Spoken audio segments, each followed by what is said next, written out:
My name is Rose, I am 17 years old and I live in a large estate in Seattle. My mother didn't just lock the door. She stood at the large front window, safely behind the glass, and watched me shiver. It was a Tuesday night in Seattle. The news called it an atmospheric river, but to me, it just felt like freezing needles hitting my skin. I was wearing nothing but a thin cotton hoodie and pajama pants. The rain was so heavy I could barely keep my eyes open. 10 minutes ago, I was sitting on my bed, studying for a chemistry test. Now, I was locked outside our electronic gate, clutching my arms to my chest to keep my teeth from chattering. Why? Because my sister, Tiffany, told a lie. She told my mother I stole $12,000. She didn't have proof. She didn't need it. My mother didn't ask me for my side of the story. She just slapped me across the face, dragged me down the hallway by my arm, and threw me into the storm. "Stay out there until you admit what you did," she screamed. She expected me to pound on the glass. She expected me to beg for forgiveness for something I didn't do. But as the freezing water soaked through my clothes, I made a choice.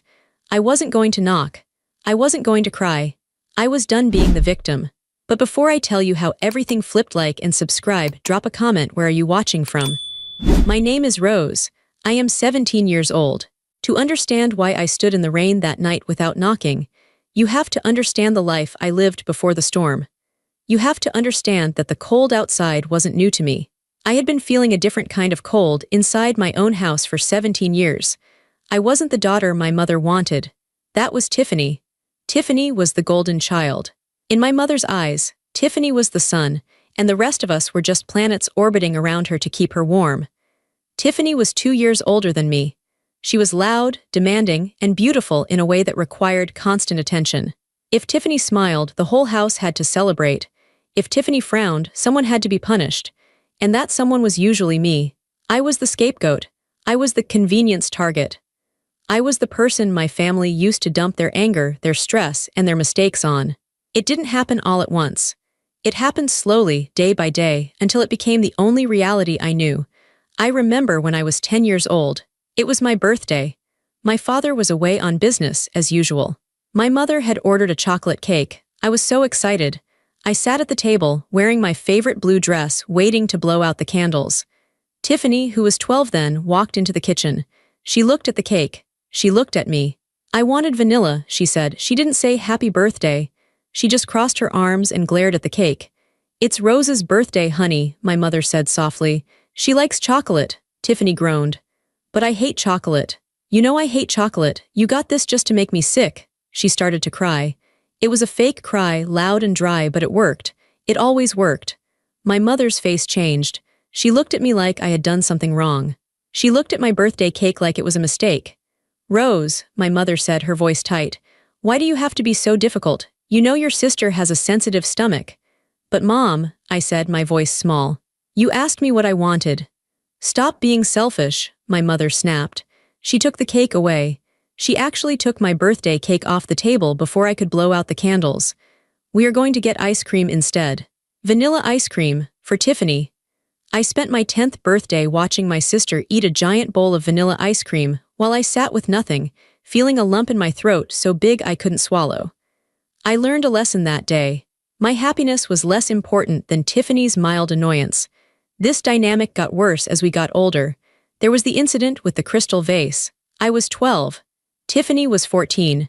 I was sitting at the kitchen island, doing my math homework. I was a straight-A student. I had to be. Getting good grades was the only way I could get any positive attention, or at least avoid negative attention. Tiffany walked in. She was bored. She picked up a heavy crystal vase that sat on the hallway table. It was an antique, something my mother loved more than she loved most people. Tiffany started spinning it on her finger like a basketball. "Put that down, Tiff," I said without looking up from my workbook. "You're going to drop it." "Shut up, Rose, you're so boring," she laughed. "You act like such a mom." She spun it harder. She wanted me to look. She wanted a reaction. Then it slipped. The crash was loud. It sounded like an explosion. Thousands of sharp glass pieces flew across the tile floor. Tiffany froze. Her face went pale. She knew this was big. This wasn't just a spilled drink. This was Mom's favorite object. We heard the rapid clicking of heels coming down the stairs. My mother rushed into the room, her eyes wide. "What happened?" she screamed. My vase. I opened my mouth to speak, but Tiffany was faster. She pointed a shaking finger right at me. Rose did it, Tiffany yelled. I told her not to touch it. I told her it was heavy, but she tried to grab it from me because she was jealous that I was holding it. It was such a stupid lie. I was sitting 5 feet away. My pencil was still in my hand. I stood up, my chair scraping the floor. Mom, I was doing homework. Tiffany was spinning it. My mother didn't look at the distance between me and the glass. She didn't look at my open math book. She looked at Tiffany, who was now squeezing out big, fake tears. Rose, my mother said. Her voice went low and cold. It was a tone I feared more than shouting. Why do you always have to destroy beautiful things? I didn't touch it, I pleaded. Mom, please believe me. Stop lying, my mother shouted. She walked over to me and grabbed my arm. Her nails dug into my skin. You are clumsy and you are spiteful. You are jealous of your sister, so you break things. Go to your room. But Mom, Gio, I spent the next 3 weekends scrubbing the floors as punishment. I had to pay for the vase out of my allowance for 2 years. Every time I handed my mother the money, she would sigh and say, I hope this teaches you responsibility, Rose. It didn't teach me responsibility. It taught me that the truth didn't matter. It taught me that in this house, facts were flexible. If Tiffany said the sky was green, my mother would paint the windows green just to prove her right. My mother normalized the cruelty. She made me feel like I was crazy. She would say things like, we are harder on you, Rose, because you need it. Tiffany is fragile. You are tough like a weed. A weed, that's what I was to her, something that grew where it wasn't wanted. Something that had to be cut back. Tiffany, on the other hand, weaponized her innocence. She knew exactly how to manipulate the system. If she lost her phone charger, she would go into my room and take mine. When I asked for it back, she would scream, Mom, Rose is harassing me. My mother would come in and say, Rose, let your sister use the charger. Why are you so possessive? If Tiffany failed a test, it was my fault because I distracted her by studying too loudly. If Tiffany got a speeding ticket, it was my fault because I stressed her out before she left the house. I learned to survive by becoming a ghost. I stopped arguing. I stopped defending myself. I realized that saying, I didn't do it, just made the punishment worse. So I started saying, I'm sorry. I apologized for things I didn't do. I apologized for taking up space. I apologized for breathing too loud. I spent my teenage years in my bedroom. I studied until my eyes hurt. I read books about people who ran away, people who started new lives. I planned my future. I knew my only way out was college. I needed a scholarship. I needed to get far away from Seattle, far away from the golden child and the mother who worshipped her. I thought I could wait it out. I thought if I just kept my head down, stayed quiet, and got my grades, I could escape without any more damage. I was wrong. I didn't know that Tiffany and my mother weren't done with me yet. I didn't know that being a ghost wouldn't save me. Because when you are the scapegoat, you are necessary. They need you. They need someone to blame for their own failures. And if there isn't a problem to blame you for, they will create one. That is what happened on the night of the storm. The Tuesday of the storm began like any other day in our house, tense and quiet. My father was in Chicago for a conference. Whenever Dad was gone, the atmosphere in the house shifted. It became sharper, more dangerous. My father was the only buffer I had. He wasn't perfect. He worked too much and often didn't see what was really happening, but he didn't hate me. When he was home, my mother controlled her temper. When he was gone, the gloves came off. The storm started in the afternoon. It was an atmospheric river, a term the news kept using. Dark, heavy clouds rolled in off the Pacific Ocean. By 6 p.m., the rain was hammering against the roof like rocks. The wind was howling around the eaves of our large estate. I was in my room, safe, or so I thought. I was sitting at my desk, highlighting notes for AP Chemistry. I had a test the next day. I had my noise-canceling headphones on, trying to block out the sound of the thunder. I didn't hear Tiffany come in. I only noticed her when the light in my room flickered. I took off my headphones and turned around. Tiffany was standing in my doorway. She wasn't wearing her usual loungewear. She was dressed in her expensive jeans and a silk top, holding her iPad. She looked strange. Her eyes were bright, too bright. She looked excited. Mom wants you downstairs, she said. I'm studying TIFF, can it wait? No, she said. A small smile played on her lips. It definitely can't wait. She turned and walked away. My stomach dropped. I knew that feeling. It was the same feeling I had before the vase incident. It was the premonition of disaster. I stood up, closed my chemistry book, and walked downstairs. The house felt cold. The storm outside was making the windows rattle. My mother was in the living room. She was standing by the fireplace, her arms crossed. She wasn't looking at the TV. She was looking at the door, waiting for me. Tiffany was sitting on the sofa, clutching her iPad to her chest. She had forced tears into her eyes now. Her face was red and blotchy, a perfect performance. "Sit down, Rose," my mother said. Her voice was ice. "I'll stand," I said. "What's going on?" "Tiffany has discovered something disturbing," my mother said. "Show her, Tiffany." Tiffany sniffed loudly. She turned the iPad around so I could see the screen. It was her banking app. "My car money," Tiffany sobbed. "The money Dad deposited for my lease payments and my insurance for the whole year, it's gone." I squinted at the screen. I saw a transfer of $12,500. It had been sent to an account named Lux Life Resale. "Okay," I said, confused. "You spent it, or were you hacked?" "I didn't spend it," Tiffany screamed. She jumped up. "I was saving that money. Someone stole it." "Then call the bank," I said calmly. "Report the fraud." "We don't need to call the bank to know who did it," my mother interrupted. She took a step toward me. The look on her face was pure disgust. "Tiffany showed me the transaction log," my mother said. "The transfer was authorized on the banking app. It requires Face ID," I shrugged. "So, someone hacked your face, or you did it and forgot." "My face," Tiffany said, her voice dripping with venom. "And the alternate Face ID." She tapped the screen. "Look," she held up the settings menu. There, under Face ID and passcode, it showed two faces set up. "I only have my face on there," Tiffany said. "But look at the date the second face was added. Last week. The day I let you borrow my phone to call Dad because yours was dead." I froze. "What? I didn't add my face to your phone. I just made a phone call." "You added your face so you could access my apps later," Tiffany yelled. "You waited until tonight, when Dad was gone, and you transferred the money. You stole $12,000 from me."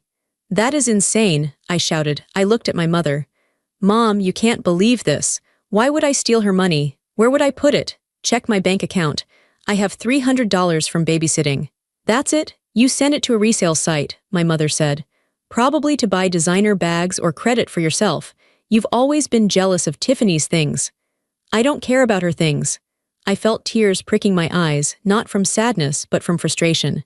"I don't care about bags, I care about my grades, I care about college. Why would I risk everything for this?" "Because you're spiteful," my mother said. She walked closer to me. "You're a thief, Rose. A liar and a thief." "I am not. Don't raise your voice at me." My mother's hand moved so fast I didn't see it coming. Slap. The sound cracked through the living room, louder than the thunder outside. My head snapped to the right. The pain was instant and sharp. My cheek felt like it was on fire. I stumbled back, holding my face. I looked at my mother. She didn't look sorry. She looked empowered. She looked like she had been wanting to do that for a long time. "You are a burden," she spat the words out. "You have always been a burden. We give you a home, food, clothes, and this is how you repay us, by stealing from your sister." "I didn't do it," I whispered. My voice was shaking. "I don't want to hear your lies anymore," my mother said. She grabbed my arm. Her grip was incredibly strong. "Mom, what are you doing?" She dragged me toward the front door. "You need to learn a lesson. A real lesson." "Mom, it's a storm." I tried to pull back, but she yanked me harder.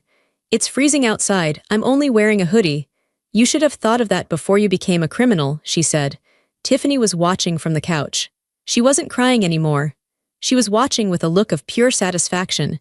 She gave me a tiny wave. My mother unlocked the heavy front door. The wind roared into the hallway, spraying rain onto the expensive hardwood floors. "Get out," she screamed. "No, Mom, please." She shoved me. She used both hands and pushed me with all her strength. I flew backward. I slipped on the wet porch tiles and fell hard onto the concrete steps. The rain hit me instantly, cold, heavy, and shocking. I scrambled to stand up, turning back to the door. "Mom," I screamed. My mother stood in the doorway, dry and warm. "Don't come back in until you are ready to confess," she said. "And if you break anything out here, I'll call the police." She slammed the door. I heard the heavy thud of the deadbolt sliding into place, then the electronic beep-beep of the security alarm engaging.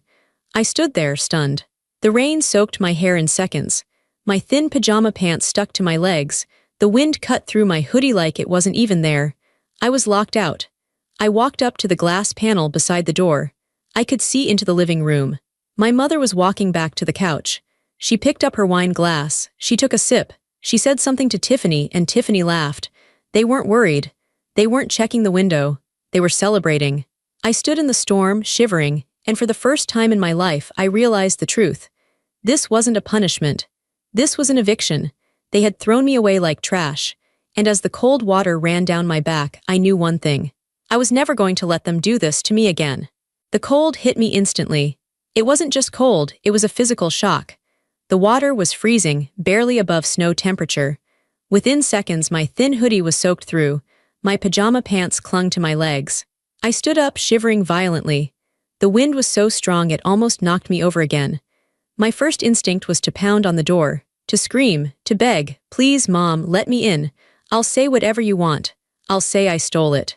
Just let me in." I raised my fist to knock. Then I looked through the window. The living room was warm and golden. My mother was standing by the curtains. She wasn't pacing. She wasn't crying. She was just standing there watching me. She had a glass of wine in her hand. She looked satisfied. She was waiting for me to break. She wanted to see me on my knees in the mud. She wanted me to crawl. She wanted to prove that she had total power over me, that my life only existed because she allowed it. I looked at Tiffany. She was back on her phone, typing rapidly, smiling. She wasn't upset about the lost money. She was happy. Something inside me snapped, but it didn't break, it hardened. It was a sudden clarity. Like the cold rain washed away the fog I had been living in for 17 years. They don't love me, I realized. They don't even like me. If I knocked on that door, if I begged, I was accepting that I was the criminal. I was accepting their version of reality. I lowered my fist. I stepped back from the porch, out into the driving rain. I let the water hit my face. I stopped trying to shield myself. I reached into the pocket of my hoodie. My hand was shaking so bad I almost dropped it, but I felt the cold metal of my phone. Thank God I had it. I didn't call the police yet. I didn't call a friend. I lifted the phone and pointed the camera at the window. I recorded my mother sipping her wine while watching her teenage daughter freeze in a storm. I recorded Tiffany laughing at the TV. I recorded the locked gate. I turned the camera on myself, showing my soaked clothes, the red mark on my face from the slap, the darkness of the storm. "My name is Rose," I said into the camera. The wind howled, so I had to speak loudly. My voice sounded strange to my own ears, calm, steady. "It is 8:15 p.m. My mother, Patricia, and my sister, Tiffany, have locked me out of the house because Tiffany accused me of stealing money. I have no coat. I have no keys. This is what they do." I saved the video. I walked over to the side of the house, where the wind was slightly blocked by a large oak tree. I crouched down, hugging my knees to preserve heat. My teeth were chattering so hard my jaw ached. I wasn't crying anymore. I was done crying, I was waiting. 20 minutes passed. It felt like 20 years. My fingers were numb. I couldn't feel my toes. I started to feel sleepy, which I knew was a bad sign. That was hypothermia starting. Then I saw lights. Twin beams of bright LED headlights cut through the darkness of the driveway. It was a large black SUV. My father.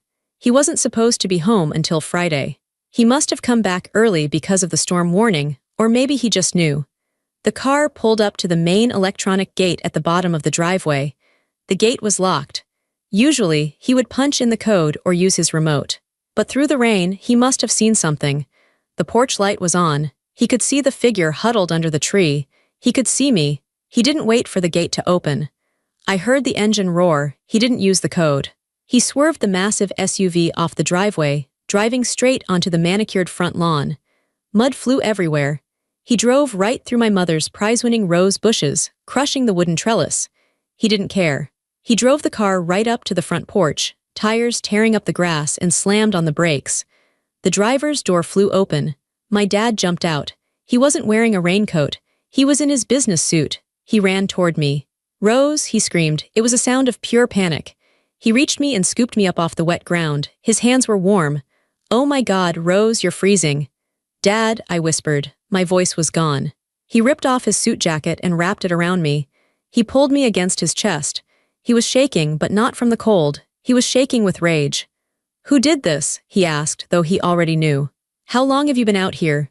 "Since the fight," I said. "Mom locked the door." He looked at the front door. Through the window, I saw my mother's face. She looked terrified.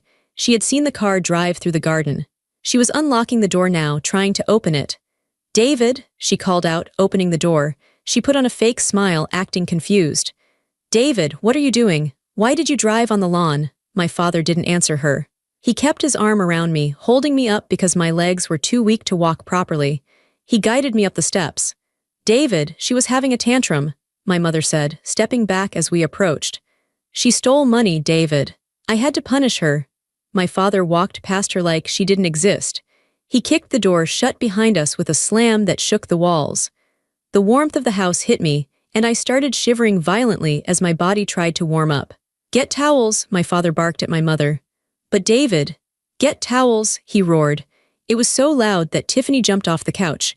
I had never heard my father yell like that. He was a quiet man, a gentle man. But looking at his face now, I saw something new. He wasn't just my dad anymore. He was a witness. He walked me to the fireplace and sat me down on the hearth. He rubbed my arms. I've got you, Rose, I've got you. It's over. He stood up and turned to face them. My mother was holding a towel, looking pale. Tiffany was clutching her iPad to her chest, looking like a deer in headlights. You locked her outside, my father said. His voice was dangerously quiet now.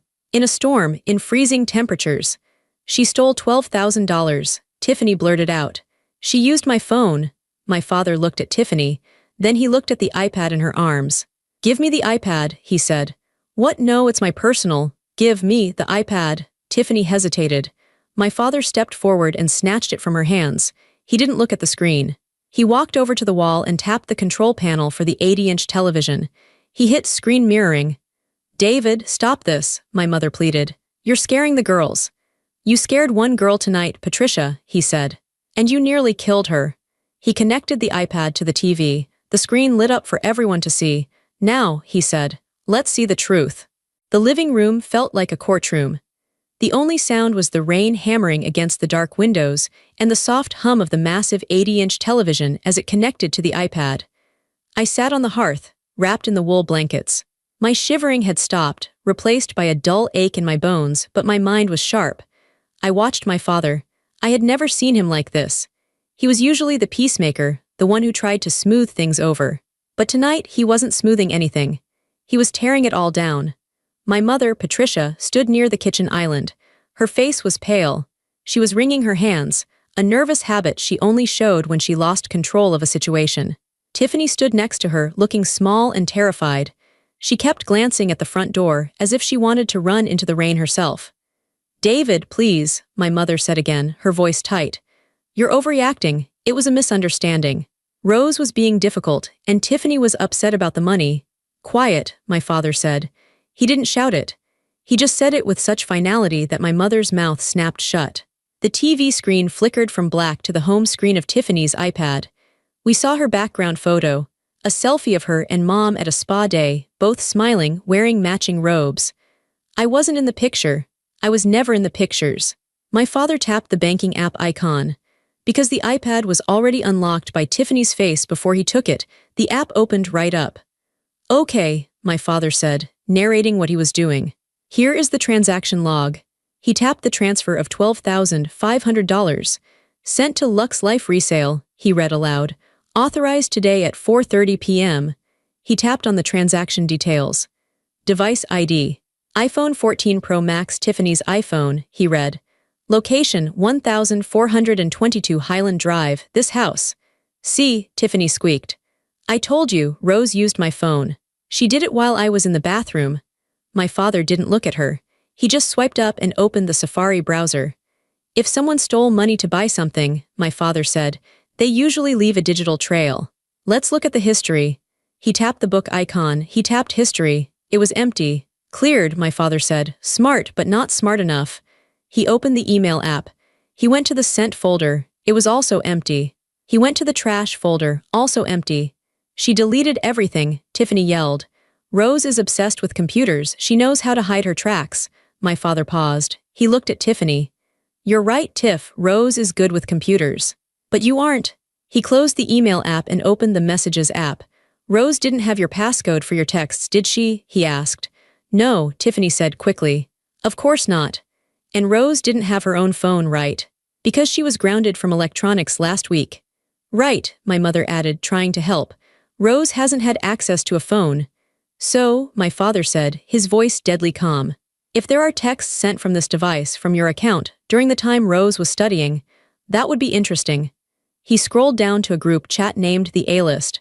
It was a chat with Tiffany's 3 best friends, Jessica, Courtney, and Brittany. He tapped it. The conversation appeared on the giant TV screen in high definition. The timestamp for the last message was 6:45 p.m., just before the storm got bad.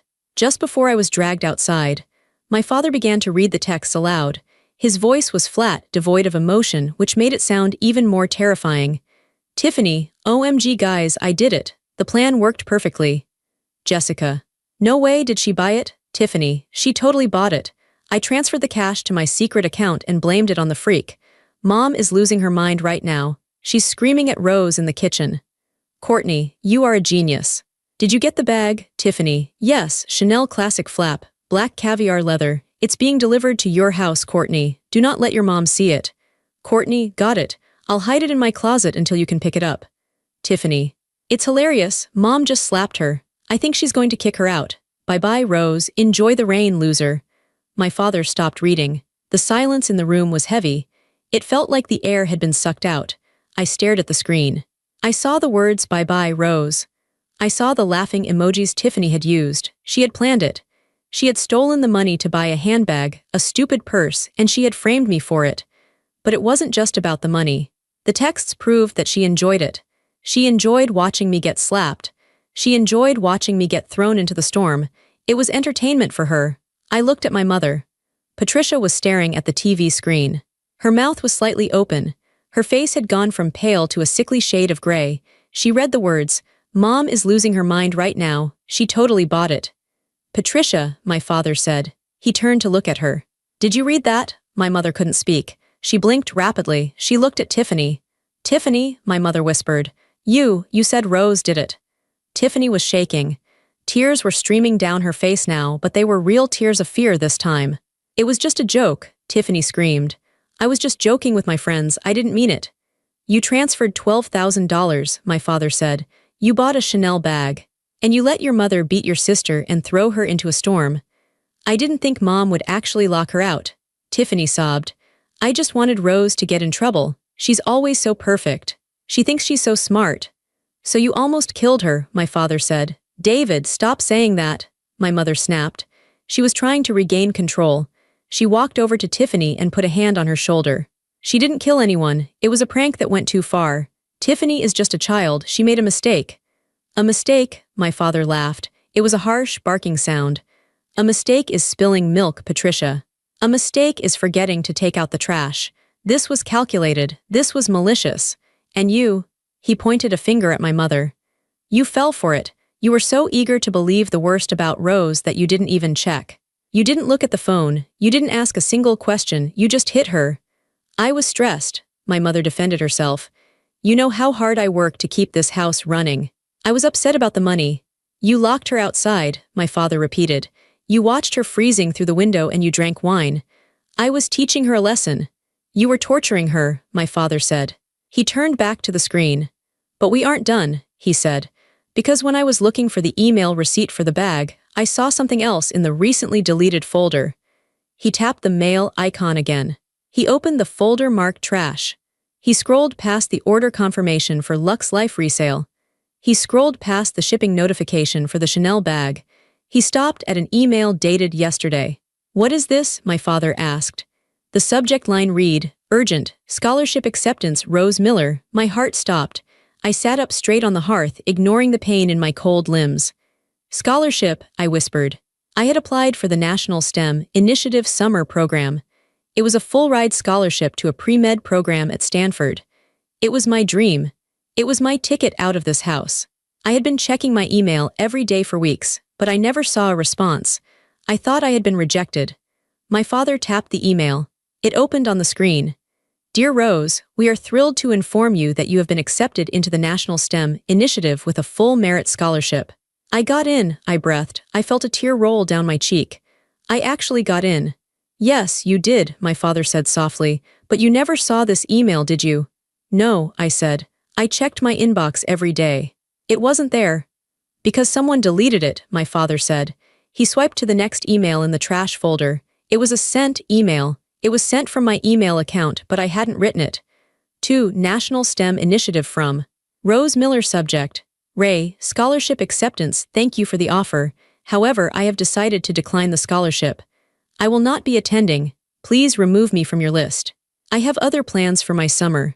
My father read the email aloud. I felt like I had been punched in the stomach. I gasped for air. No, I cried out. No, I didn't send that. That's my dream.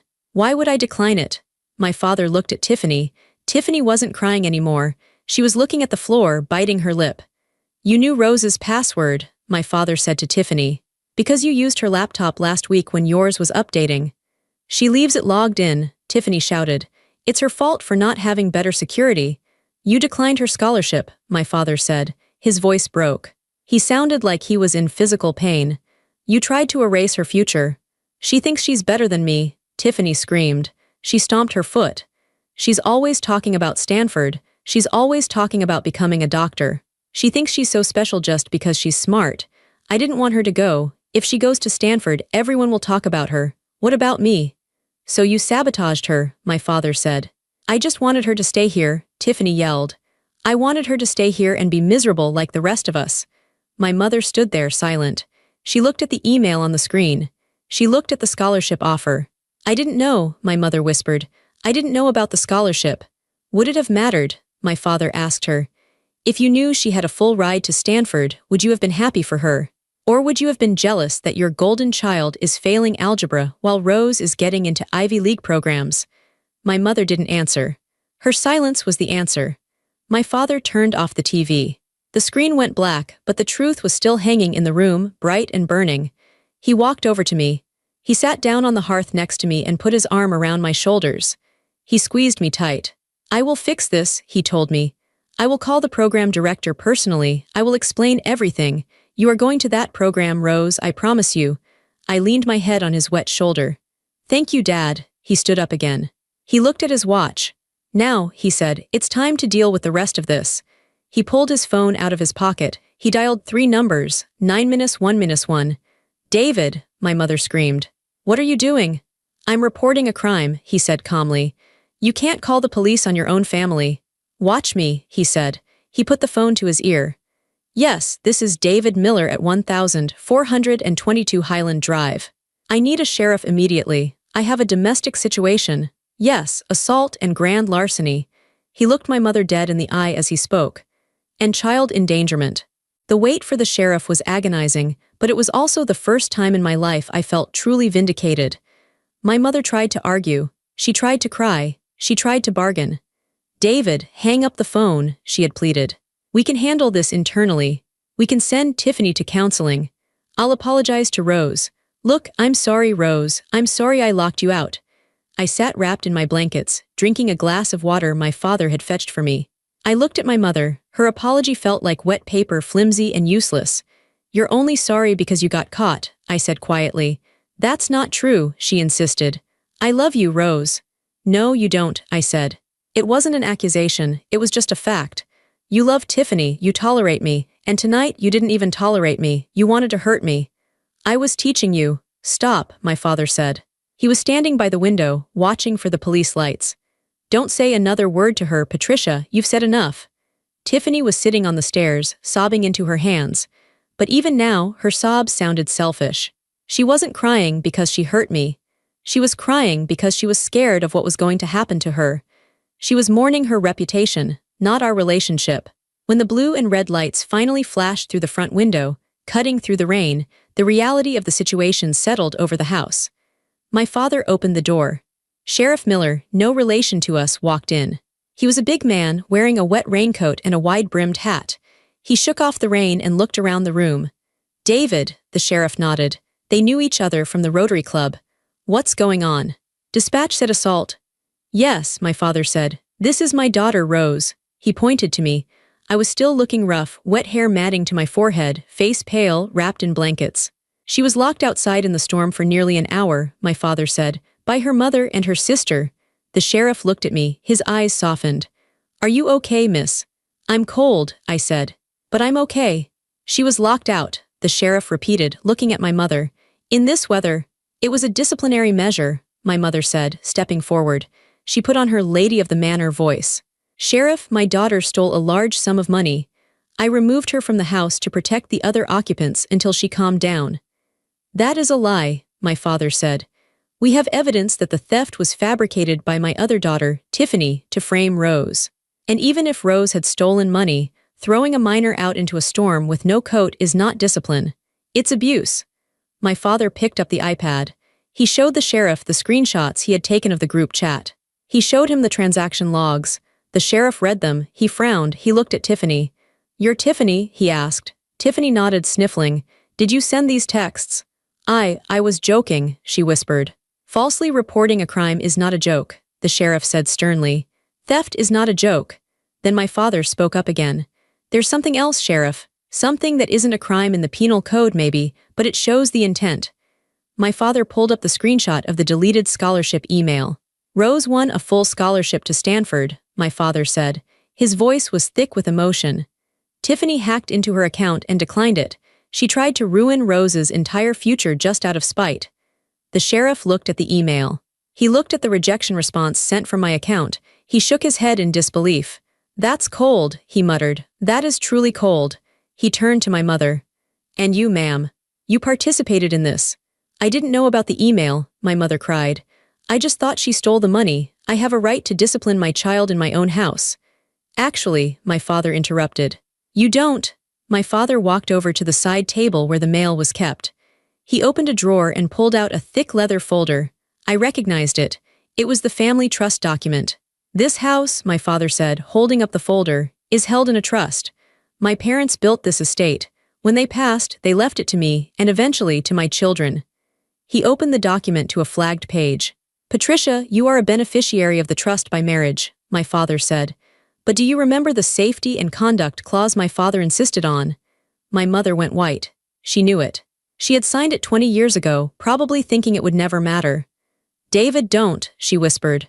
Read it, my father said, handing the document to the sheriff. He pointed to paragraph 4, section B. The sheriff put on his reading glasses. Any beneficiary, the sheriff read aloud, who is found to have committed an act of physical violence, endangerment, or malicious harm against a lineal descendant of the grantor, that's the grandfather, shall immediately forfeit their right to reside on the property. The sheriff looked up. It says here, the sheriff continued, that the trustee, that's you, David, has the authority to remove the offending party immediately to ensure the safety of the lineal descendant. Rose is the lineal descendant, my father said. My father adored her. He wrote this clause to protect the kids. He didn't trust everyone who might marry into the family. My father looked at my mother. His eyes were sad, but they were firm. You endangered her, my father said. You locked her out in a storm. You slapped her. You chose to hurt my daughter. She's my daughter too, my mother screamed. You didn't act like it tonight, my father said. You acted like an enemy. He turned to the sheriff. Sheriff, I am formally invoking the safety clause. Patricia and Tiffany have violated the terms of the trust. They are no longer authorized to be in this house. They are trespassing. David, my mother shrieked. You can't be serious. You're kicking me out, I'm your wife. You were a mother first, my father said, or you were supposed to be and you failed. He looked at Tiffany. And you, he said, you are 18, Tiffany, you are an adult. You stole money, you committed fraud. And you tormented your sister. You are not welcome under this roof tonight. The room went dead silent. I watched from the hearth. I felt a strange sensation in my chest. It wasn't joy. It wasn't happiness. It was relief. For 17 years, I had been the one leaving. I had been the one sent to my room. I had been the one walking on eggshells, trying not to get kicked out of the family. And now, the tables had turned. The sheriff looked at my father. You want them removed, David, tonight. Tonight, my father said. I don't trust them with Rose. I don't trust them not to retaliate. The sheriff nodded. He turned to my mother. Ma'am, he said, you heard him. The homeowner has revoked your permission to stay. You need to pack a bag. This is insane, my mother yelled. She looked around the room as if the walls themselves would defend her. I have nowhere to go. You have a credit card, my father said. Go to a hotel, go to your sister's, I don't care, but you aren't staying here. I'm not leaving, Tiffany shouted. She crossed her arms. You can't make me. The sheriff stepped forward. He wasn't smiling anymore. He rested his hand on his belt. Miss, he said, If you don't leave voluntarily, I will have to arrest you for trespassing. And considering the fraud evidence your father just showed me, I'd suggest you don't push your luck tonight." Tiffany's bravado crumpled. She looked at Mom. "Mom," she whined. My mother looked at my father. She was searching for any sign of weakness, any sign that he was bluffing. She looked for the husband who usually gave in to keep the peace. He wasn't there. The man standing before her was a father protecting his wounded child. He was a stone wall. 10 minutes, my father said. He looked at the grandfather clock in the hall. "You have 10 minutes to pack essentials and leave. If you aren't out the door by 9:30, the sheriff will escort you out." My mother let out a sound that was half sob, half scream. She spun around and ran up the stairs, her heels clicking frantically on the wood. Tiffany followed her, wailing loudly. My father sighed. He slumped a little, the energy draining out of him. He walked over to me and sat down again. He took my hand. "Are you okay?" he asked. "I think so," I said. "Dad, are you really kicking them out?" "I have to," he said. "I can't let them hurt you again. I won't." He looked at the deleted email on the iPad screen, which was still sitting on the coffee table. "They tried to take your future, Rose," he whispered. "I'm just giving it back to you." The next 10 minutes were the loudest and quietest of my life. Downstairs, where I sat by the fire, it was silent. My father stood like a statue by the front door, arms crossed, watching the staircase. The sheriff stood by the entryway, checking his watch every 30 seconds. I stayed wrapped in the blankets, just breathing. But upstairs, it sounded like a war zone. We could hear them running back and forth. We heard drawers being ripped open and slammed shut. We heard the heavy thud of suitcases being thrown onto the floor. "I can't believe this." Tiffany's voice shrieked through the ceiling. "I can't fit my shoes." "Just grab what you need," my mother yelled back. Her voice was shrill, panic rising in her throat. At the 9-minute mark, they appeared at the top of the stairs. It was a pathetic sight. Tiffany was dragging a massive pink suitcase that bumped loudly against every step. She had her duvet cover wrapped around her shoulders and was clutching her makeup bag like it was a life preserver. My mother followed. She was pulling 2 rolling bags. She had changed into a trench coat, but her hair was a mess. She looked at my father with eyes that were red and swollen. They reached the bottom of the stairs. My mother stopped. She dropped her bags and looked at me. For a second I thought she might apologize. I thought she might say, "Rose, I'm sorry I hurt you." I was wrong. She pointed a shaking finger at me.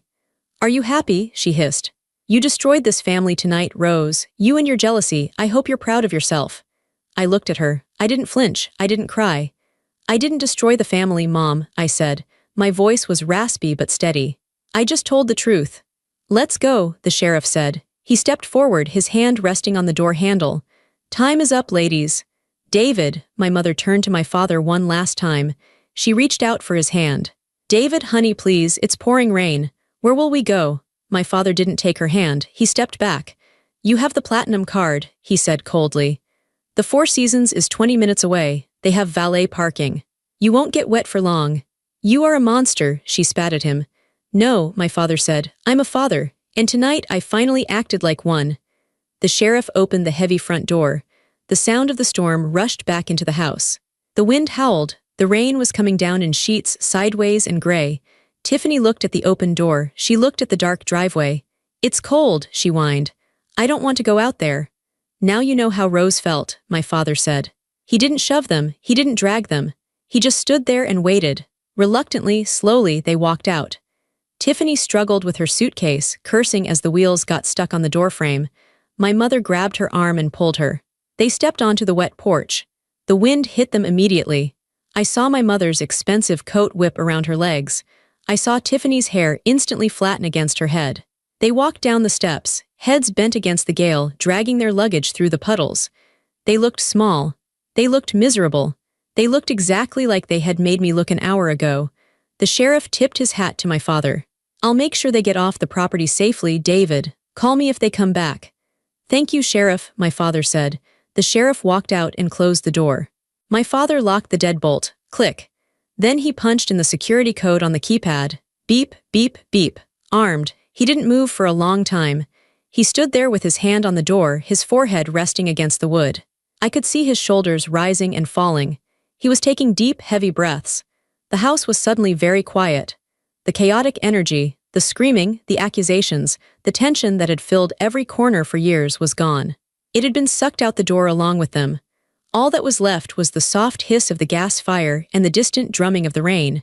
I waited. I didn't know what to do. I had never been alone with my dad like this. Not really.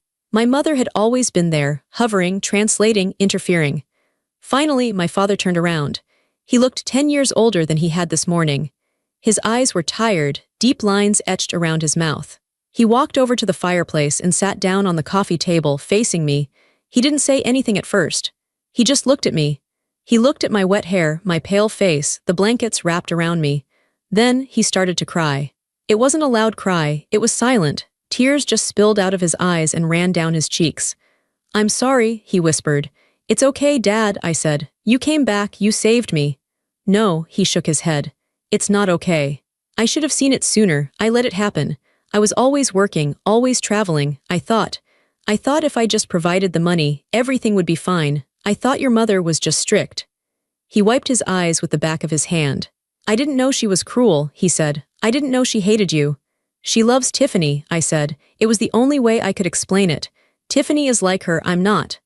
"Thank God for that," my father said. He reached out and took my hand. His grip was strong. "You are nothing like them, Rose. You are kind, you are smart, and you are honest." He looked around the empty living room. "It's going to be just us for a while," he said. "Are you okay with that?" I looked around too. The house usually felt like a museum, cold, perfect, and untouchable. I was always afraid to touch things, afraid to leave a mark. But now, looking at the muddy footprints my father had made on the carpet when he ran to get me, looking at the blankets piled on the hearth, it felt different. It didn't feel like a museum anymore. It felt like a fortress. "I'm okay with that," I said. A small smile touched my lips. "I think I'm going to like it." My father took a deep breath and stood up. He unbuttoned his wet shirt cuffs and rolled up his sleeves. "Okay," he said, his voice stronger now. "First things first, you are freezing and you haven't eaten dinner." He walked toward the kitchen. "I'm going to make hot cocoa," he announced. "The real kind, with the milk and the chocolate shavings. Not the powder stuff Mom buys." I watched him go. I heard the clinking of mugs. I heard the fridge open. For the first time in 17 years, I wasn't listening for footsteps in fear. I wasn't waiting for a door to slam. I wasn't planning my escape. I pulled the blanket tighter around me and leaned back against the warm stones of the fireplace. The storm was still raging outside. I could hear the wind tearing at the trees.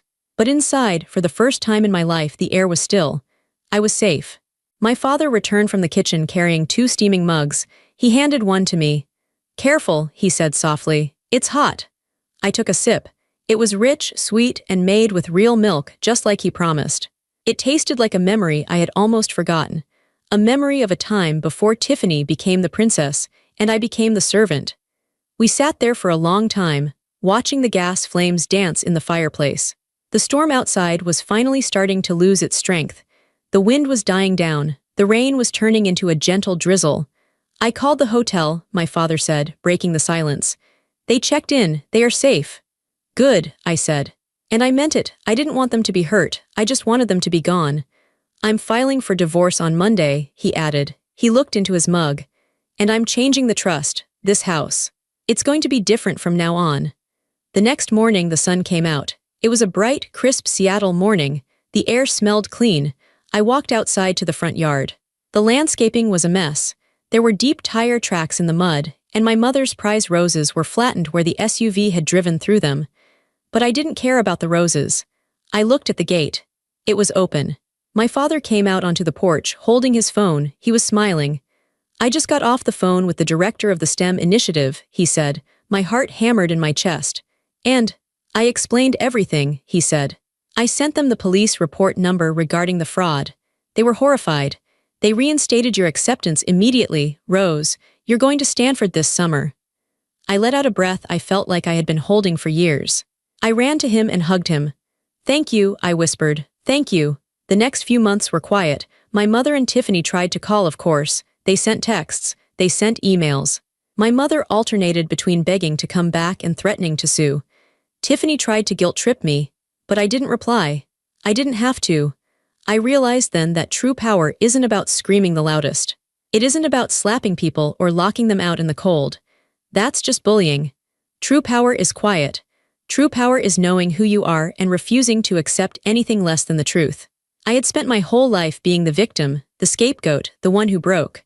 But that night in the storm, the part of me that was weak had frozen and fallen away. The girl who walked back into the house was different. I stood on the porch and looked at the broken garden. The flowers would grow back, the grass would be fixed. But the fear was gone for good. The storm outside had ended. And finally, the storm inside me had ended too.